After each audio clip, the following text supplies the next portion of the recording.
We bow down prostrate. You are the only one worthy of praise. School of thought, and Allah subhanahu wa ta'ala has afflicted them with many and several sects within themselves. We have 4 schools of thought. They have at least 7 sects within them. Al-Ijaz. And this book is written by a Saudi scholar, Sheikh Sa'ad bin Abdullah al-Bariq. That these people have condemned the 4 schools of thought, the Ahl Sunnah wal Jama'ah. Allah subhanahu wa ta'ala has afflicted them with many more sects within themselves. These brothers, they are called towards unified interpretation. One interpretation of the Quran and Sunnah. They can't even agree on Aqidah. A challenge, a very clear challenge to the entire progeny of Salafism to bring one Salafi forward. One Salafi, Maikala, jisne maa ka doodh piya ho. One. To present one version of Quran and Sunnah. Of Aqidah and Fiqh. One Quran and Sunnah, one interpretation upon which not the Ummah, at least their scholars have agreed.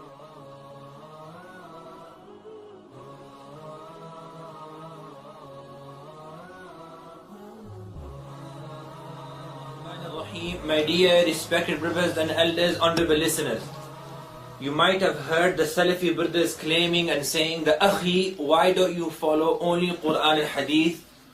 Or Akhi, we should follow Quran and Sunnah? Or we should follow the most authentic opinion? This seems very appealing to a normal person, to a layman, that we should only follow Quran and Hadith. Or we should only follow Quran and Sunnah. Or we should only follow the most authentic opinion. These sort of statements, it seems that Salafi brothers are giving da'wah and invitation towards a unified interpretation of the Quran and Sunnah, that there is no differences, there is no sects, there is no dispute between scholars, there is only one Quran and Hadith, one Quran and Sunnah. Allah Rasul, Allah ek, Nabi Sallallahu Alaihi Wasallam ek, our Kaaba is ek, everything is one. There should be no differences. Only one interpretation of the Quran and Sunnah. Only Quran and Hadith. Only the most authentic opinion. I'm sure most of you brothers must have heard this before. Yes. And when they say these sort of statements and this sort of rhetoric, a layman is influenced and he's guilty that I should abandon following a school of thought, Hanafi, Shafi'i, Maliki, Hanbali, and we should only follow Quran and Sunnah and Quran and Hadith. And na'udhu billah, some Salafis have even classified the 4 schools as sects inside Islam.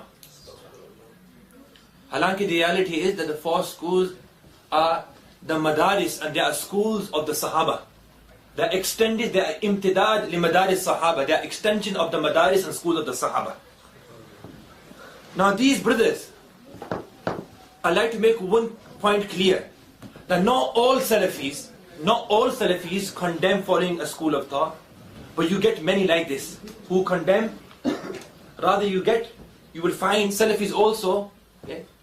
You will find some Salafis who do not condemn following the school, but you will get others who condemn following a school of thought. So they've condemned following a school of thought, and Allah subhanahu wa ta'ala has afflicted them with many and several sects within themselves. Is 4 more or 7? 7. We have 4 schools of thought. They have at least 7 sects within them. They have at least 7 sects within them. 7 different sects within them. There are 7 general sects, and within those 7 sects there are other sects which makes the number more than 7. And there are many evidences to this. You will find this on the net.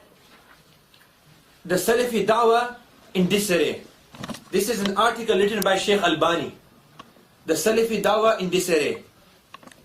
This article can be found on the net on the albaniside.com, and this is the article of Albani, who is a well-known Salafi scholar, and he was asked regarding the Salafi Dawah in general, and specifically in Kuwait, Egypt and Saudi.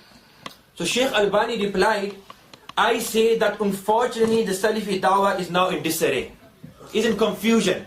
Disarray is in confusion, is in disorder. He then further states, thus for many of these people to prop up their heads and be hasty in claiming knowledge and writing when they haven't even traversed half the way on the path of the knowledge is what now unfortunately makes those who attribute themselves to the Salafi dawah split into groups and factions. Split into groups and factions. So Sheikh Albani himself has acknowledged that the Salafi dawah has groups and factions within it. Another Ahli Hadith scholar, Zubair Ali Zai, he's a very famous Ahli Hadith scholar of Pakistan. He mentions that in the Attock region of Pakistan, there are 8 different groups of Salafis with many differences. Just region of Pakistan, Attock actually is quite large. Inside this region there are 8 groups of Salafis with many differences. This can be found on the internet. The reality of Zubair Ali Zai by Yassir Salafi. Yassir Salafi who refuted Zubair Ali Zai. Yassir Salafi, who is a Salafi, he refuted Zubair Ali Zai, who is Ahli Hadith. And under the chapter of Ikhwani ideology, you will find this statement of Zubair Ali Zai. So the reality is that these people have condemned the 4 schools of thought, the Ahl Sunnah wal Jama'ah, and Allah subhanahu wa ta'ala has afflicted them with many more sects within themselves. Now this is the main part of the talk. I have this in front of me. Al-Ijaz في بعض ما اختلف فيه الباني وابن عثيمين وابن باز. And this book is written by a Saudi scholar, Sheikh Sa'ad bin Abdullah al-Bariq. And this book is in 2 volumes. 2 volumes. Al-Ijaz means something that is concise. Yani, in other words, this is a concise version of a book, 2 volumes. 2 volumes, this is a concise version of a book regarding some of the issues, fi ba'd, regarding some of the issues in which Albani, Ibn Uthaymeen and Bin Baz have disputed and have differences. This is a concise book regarding some of the issues. One of the main three leading scholars, one of the main 3 leading scholars of the Salafi dawah is Albani, Ibn Uthaymeen and Bin Baz.